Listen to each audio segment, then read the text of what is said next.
میرے حبیب نے فرمایا بندہ جب رو کے کہتا ہے نا یا اللہ غلطی ہو گئی معاف کر دے، فرمایا میرا مالک اسے فوراً ہی معاف فرما دیتا ہے۔ تو آ تو صحیح، تو آتا ہی نہیں۔ سنیں بڑی پیاری حدیث، بڑی خوبصورت حدیث، کنز المال میں دیگر کتب احادیث میں ہے۔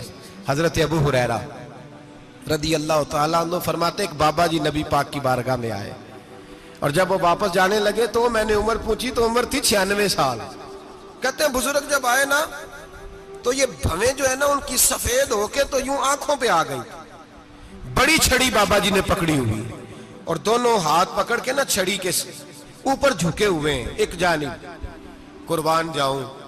کہتے ہیں جب وہ بزرگ مسجد میں داخل ہوئے تو میرے رسول نے کھڑے ہو کے استقبال فرمایا، کھڑے ہو، اور نبی کریم صلی اللہ علیہ وسلم نے آگے بڑھ کے بابا جی کو بازو سے پکڑا اور بٹھایا۔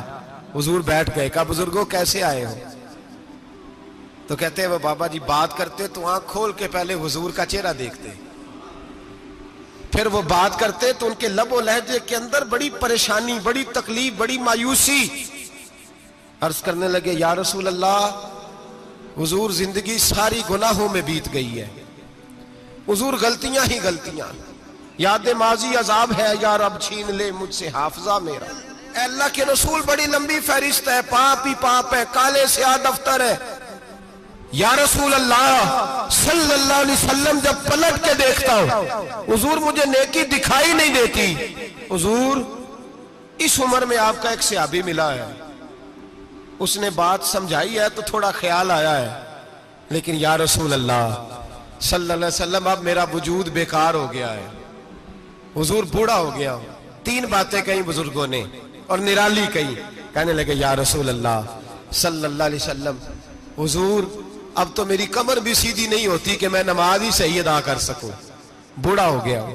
یا رسول اللہ صلی اللہ علیہ وسلم اب میرے اندر طاقت نہیں کہ میں محنت مزدوری کر کے صدقے اور خیرات دے سکوں۔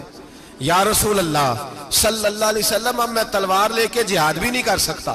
حضور نہ میں لمبی نمازیں پڑھ سکتا ہوں، آقا نہ میں صدقات و خیرات دے سکتا ہوں، محبوبہ نہ میں دین کے لیے کوئی جہاد کر سکتا ہوں۔ بیکار وجود ہے، بیکار بیکار وجود کو تو گھر والے برداشت نہیں کرتے، بچے دعا کرتے ہیں یا اللہ ابا جی کو پردہ دے دے، اماں کو پردہ دے دے، بیکار ہو گیا ہوں اور آج آیا ہوں تو مجھ بیکار کو میرا رب قبول کر لے گا؟ آج کلمہ پڑھوں تو بیکار ہوں، کسی کام کا نہیں، نہ نماز نہ صدقات نہ جہاد، قبول کر لے گا؟ حضرت ابو ہریرہ فرماتے ہیں جیسے برسات میں بارش کی جھڑی لگتی ہے، یوں مصطفیٰ کی آنکھوں سے جھڑی لگ گئی۔ حضور کھل کے روئے، کھل کے، اور میرے حبیب پاک نے فرمایا بزرگوں بڑے مجاہد ہیں، دین کے لیے جہاد کرنے والے بڑے ہیں، رب کریم کو آپ کی تلوار کی اتنی حاجت نہیں، اور فرمایا اس کے خزانے کوئی خالی تو نہیں کہ آپ ہی گویا صدقہ دیں گے تو بھرے جائیں گے، اور فرمایا پھر رب کریم کی شان میں اضافہ نہیں کرتی عبادتیں، وہ تو بندے کو نفع دیتی ہیں۔ میں بزرگوں نہ آپ جہاد کریں، نہ آپ صدقات دیں، لا لمبی نمازیں پڑھیں، آپ صدق دل سے آ جائیں، اللہ کے رسول کا وعدہ ہے رب آپ کو بغیر حساب کتاب جنت عطا فرما دے گا۔ آنا تو شرط ہے کہ نہیں؟ آئیں تو صحیح، نہ پہنچے تو صحیح، آ جائیں، اس کو نہیں عادت صدقات و خیرات کی، جہاد کی، تبلیغ، آئے تو صحیح نا۔ تو آ ہی نہیں رہا، تو گھر میں بیٹھا ہوا ہے، تو سویا ہوا ہے، تو دکانداری کر رہا ہے، تو پیسے گن رہا ہے، تو آیا ہی نہیں، آ تو صحیح۔ بلکہ میرے نبی پاک فرماتے ہیں جب اللہ پاک کا بھاگا ہوا غلام آتا ہے پھر تو اللہ زیادہ راضی ہوتا ہے، پھر تو اللہ زیادہ راضی ہوتا ہے، زیادہ راضی ہوتا ہے، تو آ تو صحیح، پہنچ تو صحیح۔ بلکہ صوفیاء تو اور بات کرتے ہیں، وہ کہتے ہیں تو کبھی بھول کے بھی رب رب کرے تو اللہ تو اسے بھی قبول کر لیتا ہے، بھول کے۔ ملا رومی کہتے ہیں بنی اسرائیل کا بندہ ہے، صنم پتھر کو کہتے ہیں، بت کو کہتے ہیں، بت کے سامنے کھڑا ہے اور ساری رات کہتا ہے یا صنم یا صنم یا صنم، اے پتھر اے بت، ساری رات پکارتا رہا۔ رات گہری ہو گئی، نیند کا غلبہ، تھک گیا، سونے کے قریب آیا تو غلطی سے منہ سے نکل گیا یا صمد، یا صنم کی جگہ نکل گیا۔ رب کریم نے فرمایا جبریل دوڑ کے جا، جو مانگتا اسے دے دے۔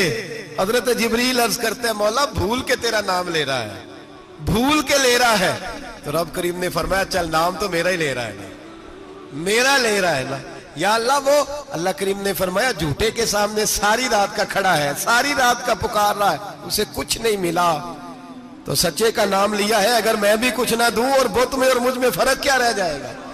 جا جو مانگتا ہے جھولی بھر کے دے، نام تو لیا ہے نا۔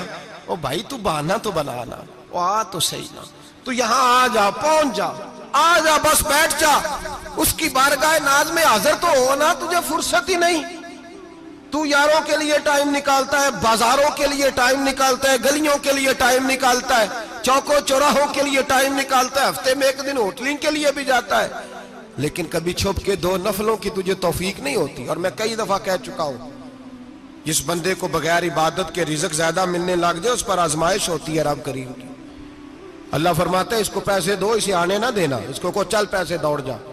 لوگ سمجھتے ہیں میں بڑا ذہین ہوں، عقل مند ہوں، دیکھو میں اپنی ہوشیاری سے، چلاکی سے آگے نکل گیا، تو آزمائش ہے، یہ تو آزمائش ہے رب کریم کی طرف سے، یہ تو اس کی خفیہ تدبیر ہے۔ میرے بھائی اس کی بارگاہ ناز تک جو آ گیا، آنا تو ہماری ذمہ داری ہے کہ نہیں؟